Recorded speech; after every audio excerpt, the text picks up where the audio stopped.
येवदा वनोदा बागती सातेगाव फाट्याची दयनीय अवस्था। रवींद्र वानखेडे, महेश खारोळेसह अनेक गावाचे सरपंच, उपसरपंच व सामाजिक कार्यकर्ते बसले उपोषणाला।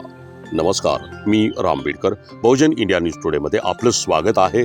आता पाहूया ताज्या घडामोडी। सन 2021 पासून येवदा वनोदा बागती सातेगाव फाट्याच्या रस्त्याची झालेली दयनीय अवस्था या संदर्भात सार्वजनिक बांधकाम विभागाकडे अनेक निवेदनं देण्यात आली।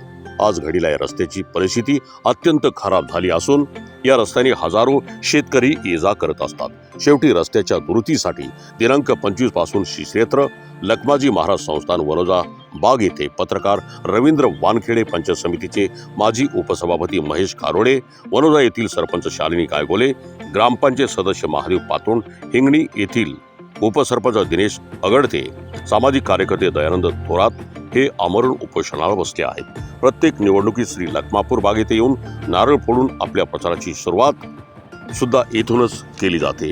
लोकप्रतिनिधी फक्त कोरडे आश्वासनं देतात, नारळ फोडून आपल्या प्रचाराची इथून सुरुवात करतात। सुरुवात प्रचाराची इथूनच होते, परंतु वास्तविक पाहता रस्त्याच्या दुरुस्तीकडे दुर्लक्ष केले जाते। कामाला सुरुवात होत नसल्याने दिनांक 25 पासून बेमुदत उपोषणाला सुरुवात करण्यात आली आहे। उपोषणाला परिसरातील बाळासाहेब काळूग, राजेंद्र गायगोले सातेगावच्या माजी सरपंच, सीमाताई हाडोळे माजी सरपंच सातेगाव, दादाभाऊ राऊत, डॉक्टर गाडगे गंगाई वडनेर, रमेश सावळे, सिद्धार्थ सावळे, विशाल वाडूकर, मोहन ठाकरे माजी सरपंच कुंभारराव, रवींद्र राजगुरू माजी सरपंच वनोजा, प्रशांत पाटील गायगोले, पोलीस पाटील कुंभारराव, सुरेश काकड, चंदन गायगोले, उमेश काकड, सागर साबळे, छोटू मानकर तसेच शेकडो नागरिकांनी या उपोषणाला भेट दिली असून उपोषणाला पाठिंबाही जाहीर केला आहे। आता लोकप्रतिनिधी व सार्वजनिक बांधकाम विभाग काय भूमिका घेणार याकडे जनतेचे लक्ष लागले आहे। बहुजन इंडिया न्यूज टुडेसाठी मी राम बीडकर सह मुख्य संपादक मनोज मेळे, अंजनगाव सुरजी, जिल्हा अमरावती। स्थानिक रहिवासी आहे। मी लोकमतचं काम करत आहे आणि वेळोवेळी बातम्याचं खूप मोठ्या प्रमाणात संकलन केलं, परंतु बातम्याची शासनानं दखल नाही घेतली। सार्वजनिक बांधकाम विभागाला कितीदा पत्र दिले, परंतु सार्वजनिक बांधकाम निद्रास्त अवस्थेत आहे। या कारणानं आम्ही या अंजनगाव तालुक्यातील लखमाजी महाराजचं हे मंदिर आहे, हे हजारो लोकांचं कुडं देतं। हजारो लोक इथं, लक्षवधी लोक वर्षभरात येतात आणि हा येवदा ते सातेगाव रस्ता जर झाला नाही तर आम्ही याच्यापेक्षा आंदोलन छेडणार आहोत। आणि जर या मागण्या जर पूर्ण झाल्या नाहीत आताही, तर मी स्वतः एक पत्रकार म्हणून आत्मदहन पण करणार आहोत, एवढं मात्र निश्चित खरं। शहरातील गावाला खूप त्रास आहे। हा जर कधी समजा हे आपल्या मागण्या पूर्ण केल्या नाही तर आम्ही तीव्र आंदोलन छेडू। कारण की भारत शासन, महाराष्ट्र शासनाने घोषणाचा बाजार आहे। शेतकऱ्याचा हा जो रोडाचा जो प्रश्न आहे, शेतकऱ्याचे पीक कसे आणावं आणि इकडे एवढे मोठे दुरून दुरून पाहुणे येणारे आपल्या दर्शनाला कसे लोक येतील, लोक काय बोलतात हे आम्हाला खाली पाहिजे पाडी येते।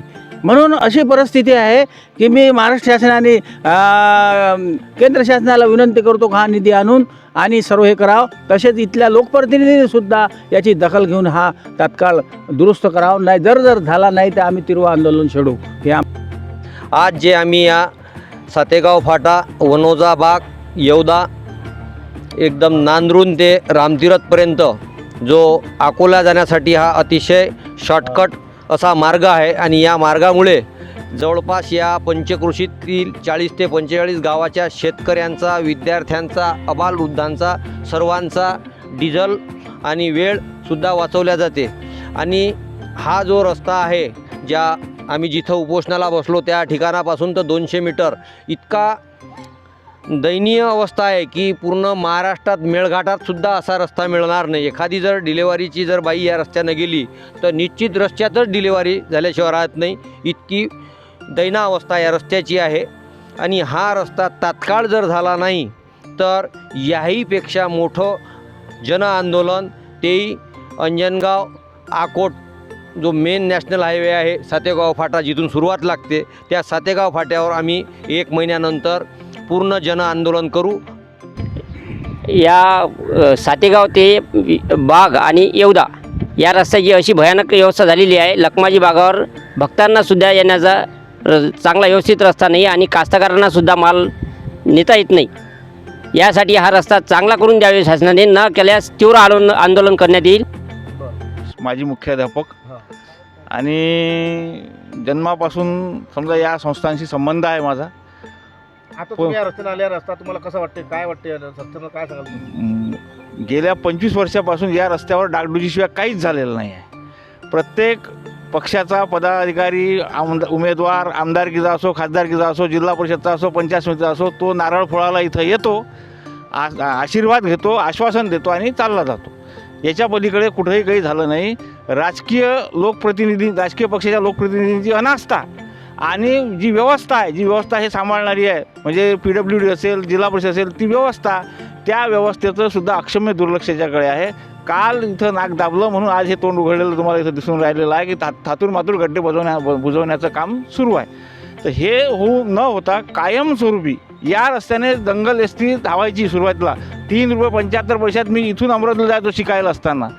ती एसटी जर या रस्त्यानं जात होती, अमरावती चौसाळा नावाची, तर ती एसटी जर या रोडनं धावत होती तर त्याअर्थी हा रोड किती त्यानंतर उत्तमराव गायगोले, मी या लखमाजी महाराज संस्थांचा एक देवभक्त आहो आणि या संस्थेसाठी ज्या सामाजिक वृत्तीनं हा उपोषणाचा कार्यक्रम राबवला, त्या उपोषण कर्त्याचे मी मनपूर्वक आभार मानतो. कारण त्वरित शेतकऱ्याचे प्रश्न आहेत, मजुरांचे प्रश्न आहेत, शेतीमालाचे प्रश्न आहेत, शिक्षणाचे प्रश्न आहेत आणि शासनासाठी भरपूर फायदा आहे. हा रस्ता शॉर्टकट एवढा आहे की याच्यातून 2 जिल्हे जोडल्या जातात. देवस्थान हे पवित्र देवस्थान आहे आणि अंजनगाव तालुक्यातील श्रद्धावान इथं भक्त येत असतात आणि लाखो भक्त महाराष्ट्रामधून सुद्धा या ठिकाणी येत असतात. आणि या रस्त्याची दुर्दशा एवढी झाली आहे की आपण पाहू शकता की अत्यंत बिकट परिस्थिती या ठिकाणी झालेली आहे की या ठिकाणी अनेक शेतकरी आहेत, विद्यार्थी आहेत आणि काही रुग्णसुद्धा या रस्त्याने जातात, परंतु दयनीय अवस्था आपण पाहतात ह्या रस्त्यामध्ये आपल्याला दिसत आहे. आणि या रस्त्यासाठीच या ठिकाणचे जे काही 4-5ही गावचे सरपंच सदस्य आणि ग्रामपंचायत सदस्यसुद्धा आणि सामाजिक कार्यकर्तेसुद्धा उपोषणाला बसलेले आहेत. पूर्ण तालुक्यात लक्ष यांच्या उपोषणाकडे लागलेलं आहे की नेमकं आता होती तरी काय आहे, की उपोषण चालू राहणार की यांना न्याय मिळणार. मनोज मेळे, बहुजन इंडिया न्यूज टुडेसाठी, अमरावती.